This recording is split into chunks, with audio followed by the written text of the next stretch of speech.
जय जोहार संगवारी छत्तीसगढ़ संदेश में आप मन के स्वागत है। दूधधारी मंदिर में हमन उपस्थित हन, जहां पर संत समाज के सबो साधु संत मन इकट्ठा हावे और बात करथन कि विरोध का ला लेके है और का लगथे ये विरोध ला और आगे जाना चाहिए कि यहीं पर स्थगित करना चाहिए। महामंडलेश्वर सर्वेश्वर दास, राष्ट्रीय सह संगठन मंत्री, अखिल भारतीय संत समिति। और जिस तरह से भगवान राम के फोटो को बार बार गिरा रहे हैं, राहुल गांधी द्वारा किस तरह से उसे दान दिया जा रहा है, वो भी जूता चप्पल पहन के।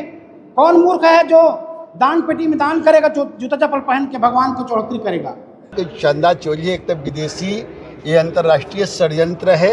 षड्यंत्र के द्वारा कुछ लोगों को भक्त बना करके वहाँ घुसाया गया है।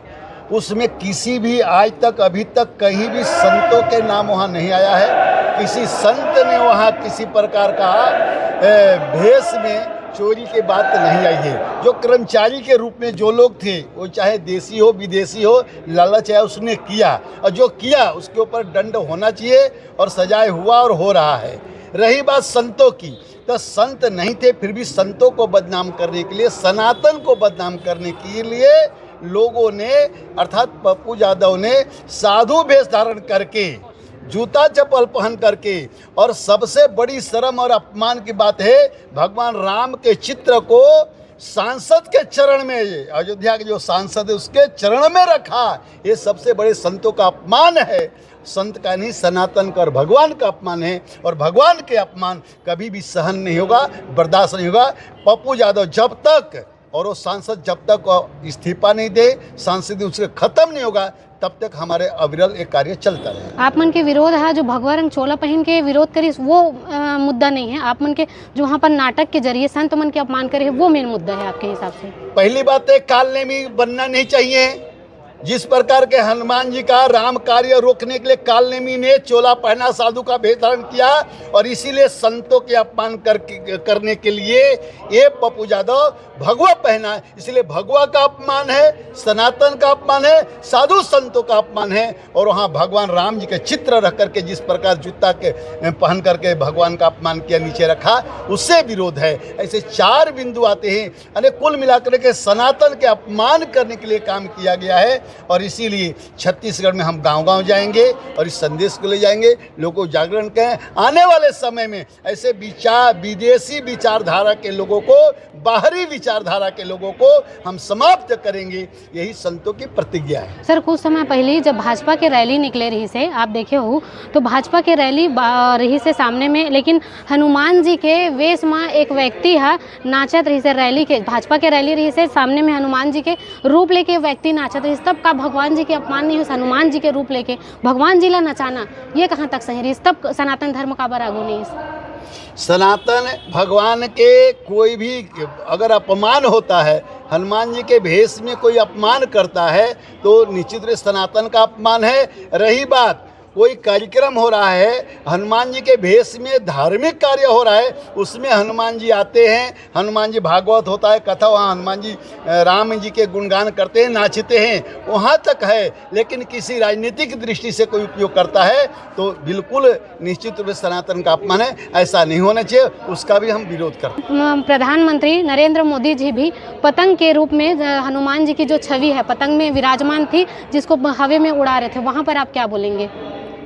देखिए, वहाँ पर क्या, वहाँ पर सनातन का अपमान हुआ नहीं हुआ, उसके बारे में पूरी जानकारी नहीं, इसलिए उस बात पर मैं पूरा नहीं बता पाऊँगा, लेकिन पूरी जिस बात में जानकारी उसी बात पर बोलना उचित होगा। ये सर, तो ये तो बहुत वीडियो वायरल भी हुआ था और बाकी लोग इसमें प्रतिक्रिया भी दिए थे कि भगवान का अपमान हो रहा है बोल के। हाँ, वो तो जब भगवान का अपमान है तो अपमान है, और उसका विरोध करना चाहिए।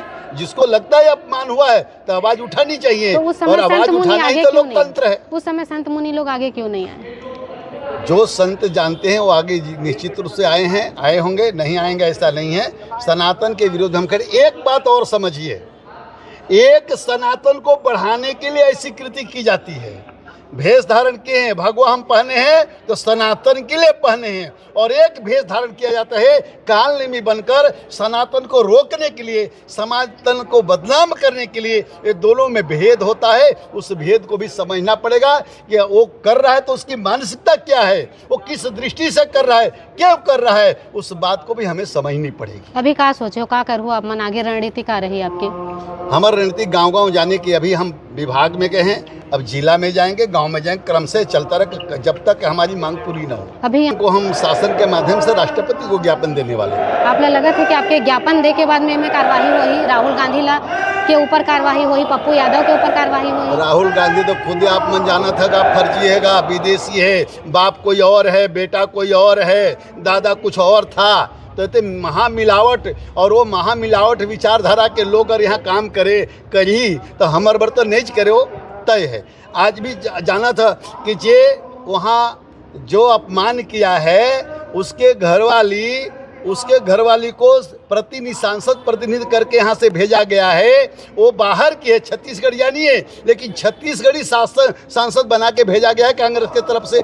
छत्तीसगढ़ में कांग्रेस को आदमी नहीं मिला कोई। तो ऐसे कई विषय है। सनातन को मिटाने वाले खुद मिट गए, सनातन कहीं मिटने वाला नहीं है। और जो हमारे देवी देवता हैं उसके बारे में देखते हैं आप, आए दिन कोई और कोई माँ सीता के बारे में बोल रहा है, कोई भगवान राम के बारे में बोल रहा है, कोई कृष्ण जी के बारे में बोल रहा है। तो भी हिंदू समाज कितना सहिष्णु है, बस 2-4 दिन प्रदर्शन किए फिर शांत हो जाते हैं। लेकिन इस बार संतों ने ठाना है, जब तक जो धर्मी है, जो भगवान का अपमान करेगा, संतों का अपमान करेगा, उसको मिटा कर छोड़ेंगे। संतों ने संकल्प किया है। पप्पू यादव ने बहुत घोर अपराध किया है, जो संतों को वेश धारण करके अवधेश प्रयाग के चरणों में लौट रहा है। लौटे हमको कोई फर्क नहीं पड़ता, लेकिन जो संतों को वेश धारण किया है यह आपत्तिजनक है। ये जो तीनों कृत्य किए हैं ये अक्षम्य है। लेकिन जब तक गिरफ्तारी नहीं होगी तो संतों द्वारा लगातार यह आंदोलन चलता रहेगा। हो बात करें हन अभी महाराज जिले का कहना है आप मन के कमेंट करूँ और लगातार ऐसे सोच विचार के साथ आप मन से बने रही। जय जोहार, जय छत्तीसगढ़।